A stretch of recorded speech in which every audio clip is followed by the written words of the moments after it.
días o buenas tardes, dependiendo a qué hora estén viendo la clase. Nuestro tema de hoy es el resumen como construcción gramatical, que sería una continuación del texto, o más bien del tema anterior que estuvimos viendo respecto a la construcción de oraciones. Y todo lo que estuvimos viendo también de gramática.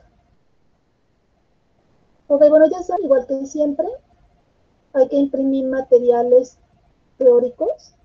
Esto lo hacemos previo a la clase para que nos podamos entender. En esta ocasión solamente son dos hojitas, en realidad 1.5. Es un tema muy cortito, pero bueno. Entonces vamos a cortar las hojas por mitades y ya saben, las pegamos en nuestra libreta de esta manera. Trazamos nuestros márgenes laterales y empezamos a anotar sinónimos previo remarcado de los círculos rojos y de las flechitas. Subrayamos. Esto es resaltar lo más importante del texto. Y ahora sí, estamos listos para comenzar nuestra clase. Una vez que terminemos la clase, recuerden, hay que llenar el cuestionario de asistencia. Y ahora sí, pues realizar la actividad, que en esta semana solamente va a ser una. La número 13, y si se preguntan por qué avanzamos tan rápido hasta la 13, es que estamos tomando en cuenta los cursos que realizaron, tanto el de gramática como los 3 de ortografía y acentuación. Entonces por eso avanzamos tan rápido en el número, por si acaso les causaba curiosidad. Ok, vamos a comenzar por definir qué es un resumen, o qué vamos a entender por resumen. Un resumen es un texto escrito. Recuerden que ya estamos en la parte de redacción. Entonces es un texto escrito que transmite información de otro texto. Lo que caracteriza el resumen reduce la extensión con respecto al texto original, pero va a conservar la información esencial. ¿Sí? Entonces, cuando hablamos de reducir extensión, nos estamos refiriendo a que lo hacemos más pequeño, más corto de lo que sería el original. Pero no por esto vamos a agregar información X. No, todo lo contrario. Vamos a rescatar solamente lo esencial y por eso es que el texto queda más reducido. Bien, ¿cómo se elabora? Y esta es la parte más importante, porque a pesar de que creo yo que han hecho muchos resúmenes en su vida como estudiantes, en realidad no los hacen de una manera adecuada. Entonces hoy vamos a aprender cómo sería esa forma adecuada. Ok, lo primero que tenemos que considerar es que al elaborar un resumen, lo que estamos realizando es una síntesis coherente, es decir, que tenga sentido y por lo tanto sea comprensible. Ok, y cuando hablamos de sintetizar, nos referimos a lo más esencial del texto original, pero también a la hora de sacar la información de su contexto, pues tenemos que cuidar la parte de la redacción, porque la información tal como la están leyendo en el texto original tiene sentido, pero cuando solamente estamos rescatando una idea, más otra idea, más otra idea, más otra idea, a la hora de que juntamos toda esa información, si la dejáramos tal cual, carecería de sentido. Y entonces nuestra tarea es darle sentido, un nuevo sentido, a esa información que rescatamos del texto original. Entonces, bueno, hay que cuidar la redacción. Vamos a los pasos. En total tenemos que el resumen implica 4 pasos. El primero de ellos, y es algo que yo insisto mucho con los alumnos en que lo tienen que hacer, es una lectura profunda, una lectura de comprensión del texto que vamos a resumir. Si nosotros no hemos entendido ese texto, pues entonces nuestro resumen no va a servir de nada. Y me ha tocado ver el proceso, si le pudiéramos llamar proceso, que siguen muchos alumnos a la hora que están construyendo un resumen.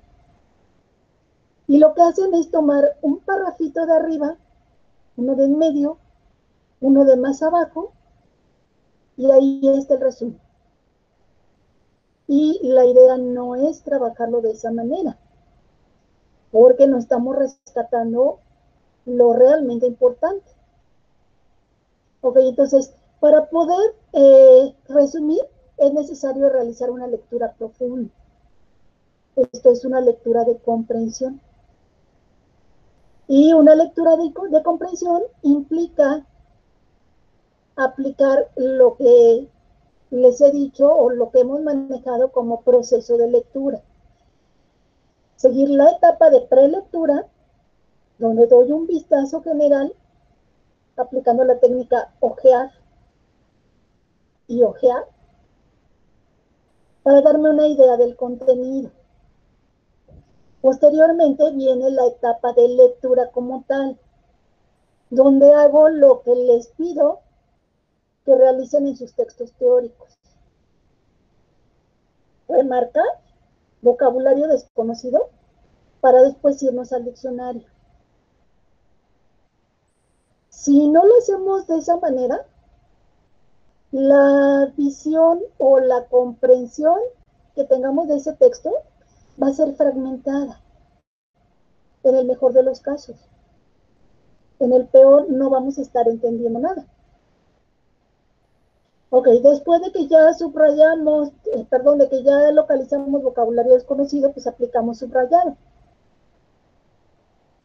¿Sí? Y viene la etapa de post-lectura, donde justamente podemos elaborar un resumen como elemento que nos ayude a verificar si comprendimos o no, o los organizadores gráficos, como lo hicimos en el tema de proceso de lectura. Solo que en este caso lo que vamos a hacer es un resumen, porque es lo que vamos a practicar, el cómo se elabora. Entonces, bueno, cuando yo aplico una lectura de comprensión, por medio del subrayado, lo que hago es identificar la información más relevante. Se supone que eso hacemos mediante el subrayado. Rescatamos o resaltamos ideas principales.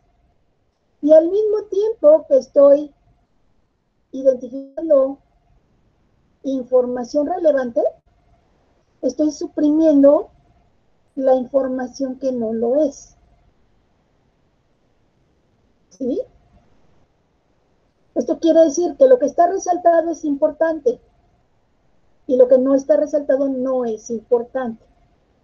Por lo tanto, allí viene la diferenciación. Ok. El paso número 2 sería elaborar un esquema de contenido que me permita organizar cómo voy a realizar mi resumen, qué información voy a incluir. Es como hacer una especie de esqueleto, como si fuera el índice de un libro, que obviamente un índice lo que nos da es la temática que va a tratar el libro, pero en este caso en el resumen solamente voy a considerar tanto el tema central como las ideas principales y secundarias que es necesario incluir en el resumen. Entonces, este esqueleto nos permite guiarnos respecto a qué información ya incluí y cuál me falta por incluir. Una vez que ya tenemos nuestro esqueleto o nuestro esquema de contenido, viene el paso 3, que sería elaborar un borrador con el fin de estructurar y conectar la información que voy a incluir en mi resumen. Entonces, en este paso, lo que hacemos es ir partiendo de mi texto original, ya subrayado, mi esqueleto de información que me va a servir de guía, y el borrador que voy a ir construyendo a la par. ¿Sí? Voy a ir viendo, por ejemplo, del primer parrafito, qué información me sirve para qué parte de mi esqueleto, del segundo párrafo, del tercero, del cuarto, y así con todos, ¿vale? Hasta que construyo un borrador. Se le llama borrador porque está sujeto a modificación. Justamente, si se fijan en la imagen que tenemos aquí en pantalla, tiene muchos tachones. Y es que en realidad así es como debiéramos trabajar. Nuestras ideas no fluyen de corridito ni de una manera inmediata. ¿Sí? Pero lo que es importante es justamente ir registrando todo y ya una vez que tengo la información, ya ordenarla. Entonces, por eso le llamamos borrador, porque es un constante borrar, tachonear y volver a escribir. Ok, ya tenemos nuestro borrador, ya tengo la información general de lo que va a incluir mi resumen. Ahora ya nada más es darle forma. Viene el paso 4, reescribir el texto, verificando que el contenido se apegue a lo que yo tenía en mente antes de construir mi resumen. Y bueno, verificar la parte de redacción. Ok, vamos a empezar con la parte de verificar la concordancia. En el tema anterior vimos reglas de concordancia. ¿Sí? Veíamos 3 reglas. Y decíamos que las palabras que utilizamos en nuestro idioma forman parte de lo que llamamos categorías gramaticales y que cumplen una función dentro de un texto. Ahora, que ese tipo de palabras que utilicemos deben coincidir entre sí a la hora que estructuramos oraciones, que deben coincidir en cuanto al género, en cuanto al número, en cuanto a la persona, si es un verbo, etc.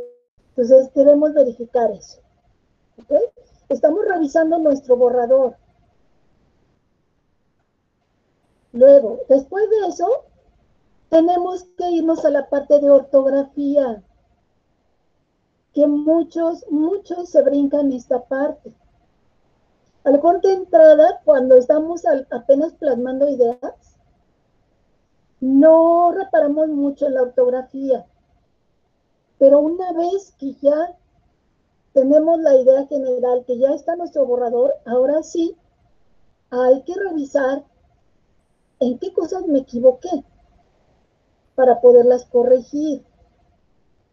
Y aquí entra la parte de verificar las grafías, que esté utilizando las grafías correctas y que esté utilizando los signos de puntuación.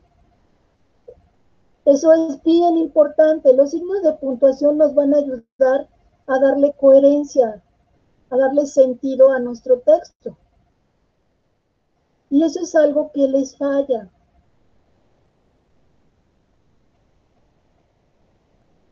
El siguiente punto es utilizar conectores lógicos.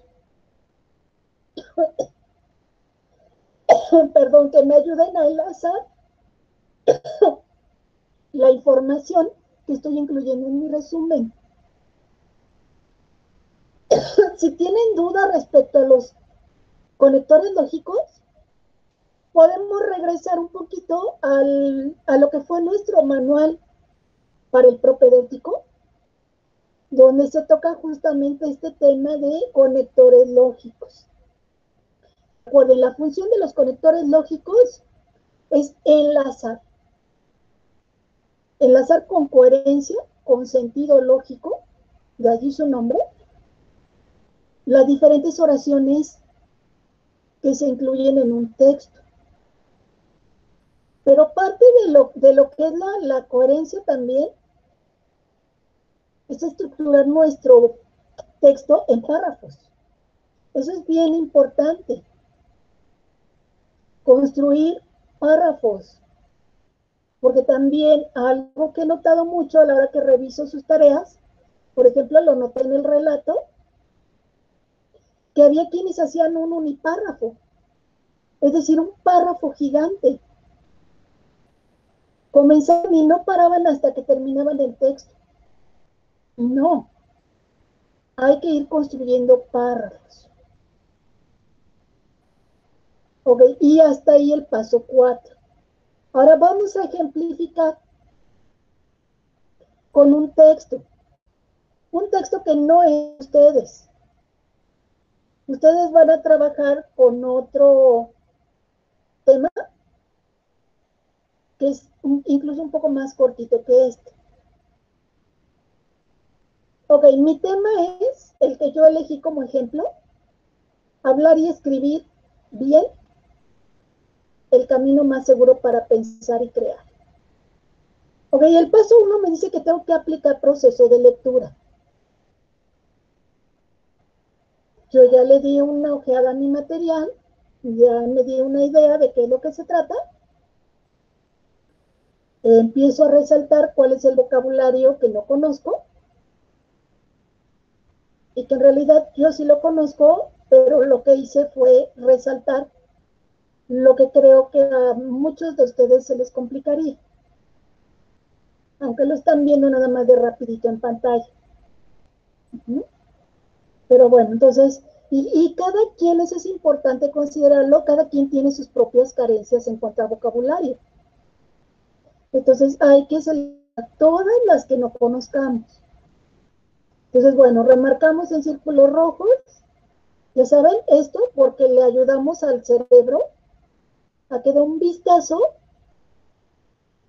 pueda dirigirse justo a estas palabras que no conoce, que las tome en cuenta. Porque por ahí hay un dicho que dice, si no lo ves, no existe. Y eso pasa muchas veces en tu cerebro. Hay palabras que no entendemos y como no las entendemos, nuestro cerebro prefiere ignorarlas. Pero la realidad es que sí existen. Y que si no nos detenemos un poquito a investigar el significado, pues no va a haber una comprensión de eso que estamos diciendo. Ok, entonces, bueno, realicé mi remarcado de palabras desconocidas, me fui al diccionario, localicé mis sinónimos, los anoté en los márgenes laterales porque recuerden, es otra manera de ayudarle al cerebro. Ya le ayudé fijando su atención en las palabras que no conozco mediante el uso del color rojo. Ahora quiero dar otra ayudada, el ponerle muy junto de esa palabra que ya detectó, ponerle otro sinónimo que sí conoce. Y a fuerza de ver, ustedes van a ir adquiriendo nuevo vocabulario. Por lo menos esa es la idea. Ok, ya tengo esto. Lo hice con mi texto, que fueron 3 hojitas en total. Realicé mi subrayado.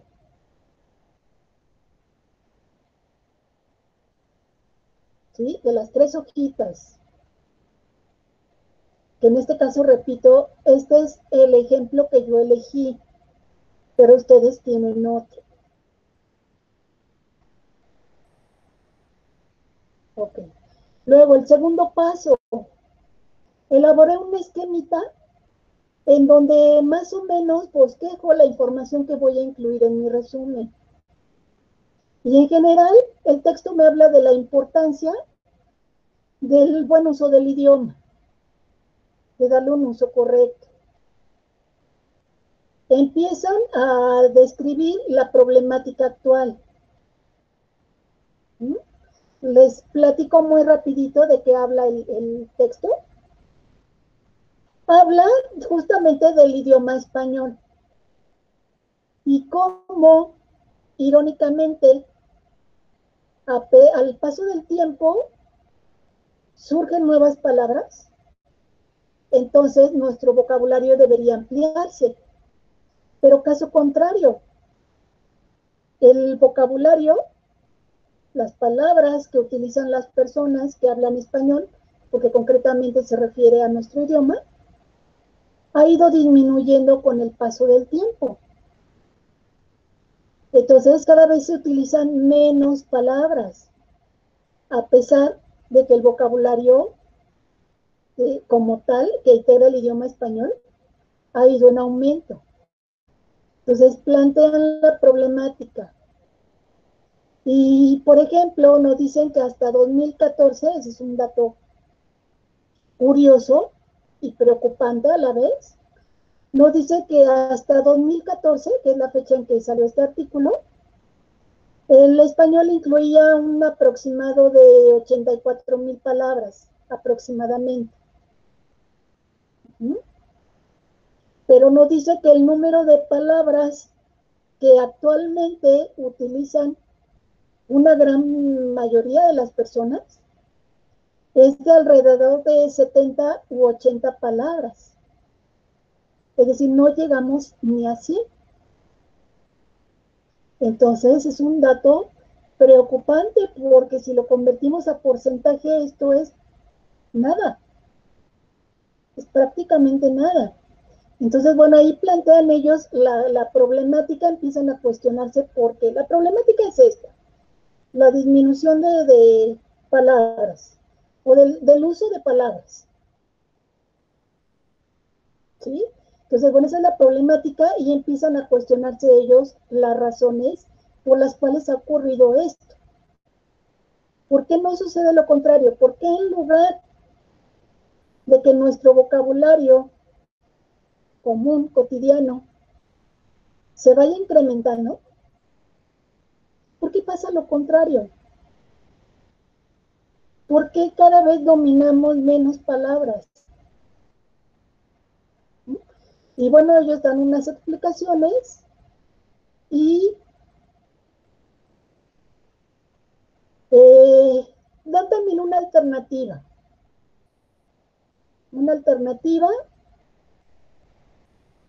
que es lo que hemos repetido siempre, la lectura. El único antídoto que tenemos ante esta problemática sería comenzar a leer. ¿Mm?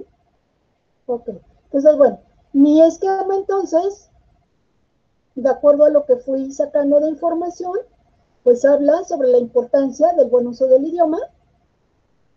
Tengo que incluir en mi resumen la problemática actual que se plantea en el texto y dentro de la problemática actual, les decía, tenemos la disminución del vocabulario.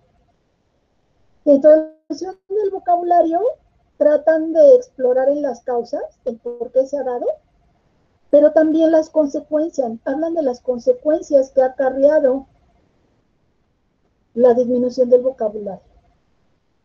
Y esto yo creo que los que nos dedicamos a la docencia lo vivimos mucho. Vemos que la preparación, el nivel de conocimientos que traen los alumnos cada vez es más bajo.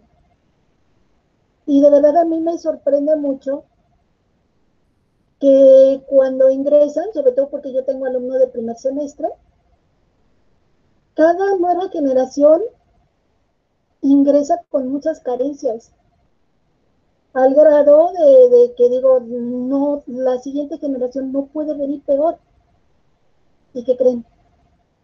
Me sorprende, porque curiosamente cada nueva generación viene menos preparada.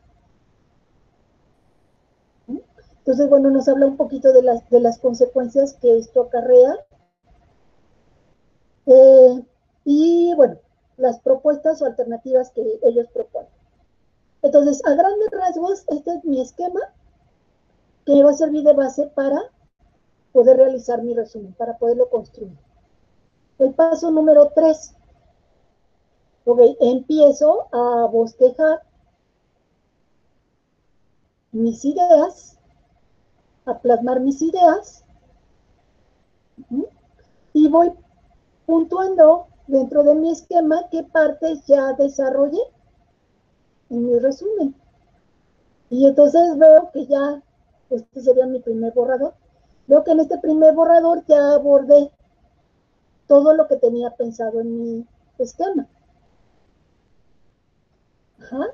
Entonces, pero también tengo que ir viendo la parte de, ya que plasmé ideas, la parte de ir viendo o aplicando signos de puntuación. Recuerden, a lo mejor en un primer momento cuando estamos escribiendo, no es necesario poner tanta atención a la ortografía ni a la puntuación, a menos que sean muy obsesivos como yo, ¿verdad? Pero bueno, lo recomendable es escribir, escribir, escribir, dejar que fluyan las ideas y después ocuparnos de los signos de puntuación, que fue justamente lo que yo estuve haciendo. Fui colocando signos de interrogación donde era necesario, comas, puntos, puntos, comas, acentos, y lo que les mencionaba hace ratito de los conectores lógicos. Les encerré yo aquí en mi ejemplo algunos conectores lógicos que yo utilicé para enlazar ideas. ¿De acuerdo? Esto porque, vuelvo a repetirlo, al sacar las ideas de contexto, de su contexto original, es necesario conectarlas de una manera que tengan un nuevo sentido. Y eso es el papel de los conectores lógicos. Entonces, bueno, ya tengo mi borrador. Ahora viene la parte del paso 4. Reescribirlo. Y si se fijan, si comparamos el original, que fueron 3 hojitas, la nueva versión justamente redujo el contenido. Pero si se fijan, lo estructuré en párrafos, respeté signos de puntuación, respeté ortografía, que es lo que tenemos que hacer en la parte de reescribir ya el texto. Cuando nosotros lo reescribimos, es porque nuestro borrador ya está corregido. ¿Sí? Y entonces ya queda de esta forma. Entonces lo que ustedes me van a entregar justamente es no nada más su resumen, que por cierto tiene que ir en un archivo de Word, que ya de por sí el Word nos ayuda un poquito con esto de las correcciones tanto gramaticales como ortográficas. Aunque la idea sería que ustedes no se dejaran guiar al 100% por la ayuda que les da un procesador de texto. Pero bueno, este sería nuestro paso 4, reescribirlo ya en Word, ya sin errores de ortografía, sin errores gramaticales, respetando signos de puntuación, dividiendo el texto en párrafos, etcétera. Ya este es mi resumen terminado. Sería el paso 4. Ahora, lo que ustedes me van a entregar es un archivo de Word justamente donde está su resumen, pero también donde me van a incluir fotos de que siguieron el proceso para la construcción de su resumen. Esto es, quiero ver que aunado al resumen me agreguen las fotos de su texto original subrayado con identificación de vocabulario desconocido, que me agreguen su esquema que elaboraron y que me agreguen su borrador. Ojo, el borrador siempre va a mano. ¿Sí? Y esto es todo el chiste de la clase de hoy y del tema de hoy. Entonces, lo único que tenemos que hacer es construir nuestro resumen. Ya saben, el texto, tanto el teórico como el texto que tienen que trabajar para elaborar su resumen, están en Schoology, pero también los van a encontrar en Classroom. Se los voy a poner como siempre en Schoology, dentro de la actividad donde dice descárgalo de aquí, pero también se los voy a poner como archivo adjunto al final de la actividad para que no tengan problema. ¿De acuerdo? Y esto es todo el tema de la clase de hoy. Ahora sí la van a estar viendo el viernes y su entrega será hasta el siguiente viernes, que sería 27. Tendríamos una semana. ¿De acuerdo? Y prácticamente estamos terminando porque, dado los tiempos, yo creo que nada más veríamos un tema más y hasta allí daríamos por concluido. ¿De acuerdo? Para podernos ajustar a los tiempos que marca el calendario escolar. Bueno, pues cuídense mucho y nos estamos viendo pronto.